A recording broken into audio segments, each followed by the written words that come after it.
Well, hello again, beautiful children and beautiful adults, obviously. Chapter 27. I think we find our three friends approaching the house. The three friends headed for the hill at top speed. Varjak explained about the gentleman and his black cats on the way. He hoped he wasn't too late. With the elder Paw gone and father in charge, what would the family do when they faced the gentleman's cats? What would the gentleman's cats do to them? Anything could have happened. After all the time he'd been away, the house would surely be different. There you go. There's the three of them, look, on their way. And there's the house on the hill. I'll make a mess of showing you the pictures. It's quite tricky getting the book the right way round. Those pictures in his head, the red velvet armchair, the china feeding bowls, might not even exist anymore. He was sure of one thing only. They'd have to climb the wall to get in, and Varjak remembered it as the hardest climb of his life.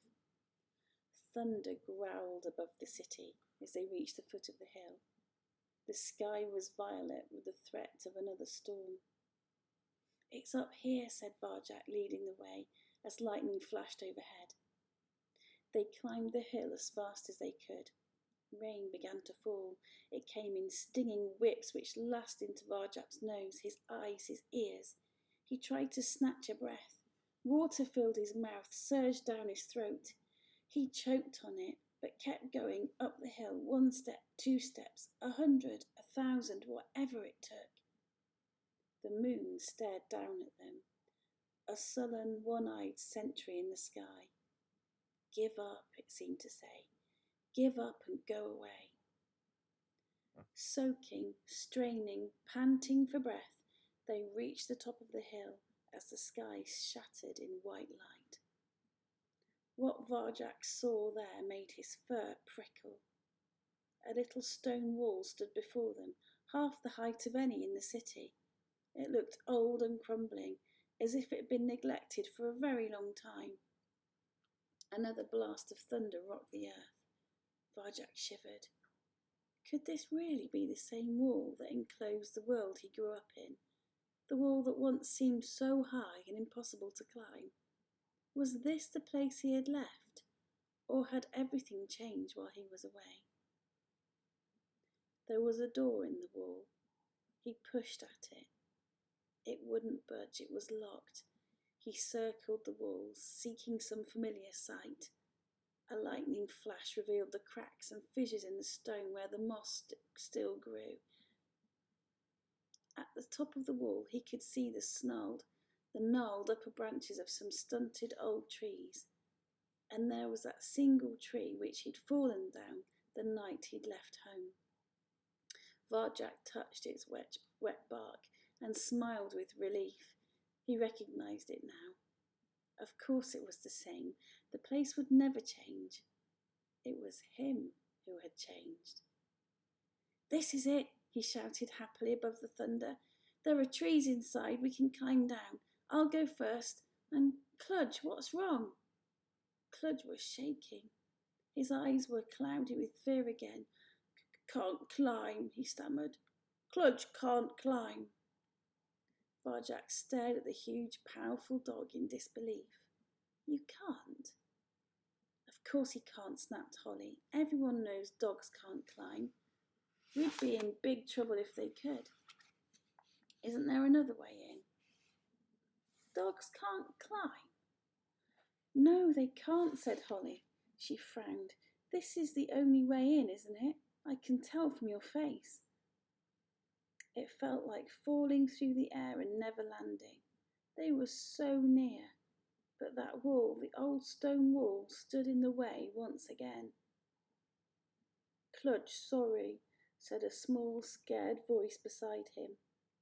"Want to help, Varjak." Lightning flared up above. Thunder cracked. Rain streamed down Varjak's face like tears. But it was strange. The storm didn't scare him as it had before. Instead, it seemed to enter him from whiskers to tail, filling him with its own wild power, so that he and the storm became one. There was no turning back now. With or without a dog, he was going to find his family. "It's all right, Cludge," he said. "You wait for us here. Come on, Holly, let's go inside." They left Cludge cowering under the tree. The two cats stormed to the top of the wall. They clambered over the edge and down the other side, through a tangled maze of twisted branches. Silently, they stole into the garden. They padded over the wet grass and up the cat door. "This is it," whispered Varjak as they slipped through. "This is the Contessa's house." Children, there was some amazing language in that chapter. The author, Said, has done an amazing job choosing some amazing imagery to really describe the storm and the rain and just the whole effect of that storm and what's happening with the cats. Maybe you want to have another listen to that chapter and really let that sink in. Wow, how exciting. Next time they'll be inside the house and we'll see what's happened to the family. Well, I hope everything's all right inside your houses, because we're having to spend a lot of time inside, aren't we? So I hope you're being good. I know I'm so boring, I keep saying it was really important. Being thoughtful, being kind, and treating yourself well. I am. I'm going to have another cup of tea in a minute, I think, and get on with my day. But I will look forward to seeing you again soon. All right, just remember, there's always somebody thinking about you, thinking good thoughts. I'll speak to you soon. Bye-bye.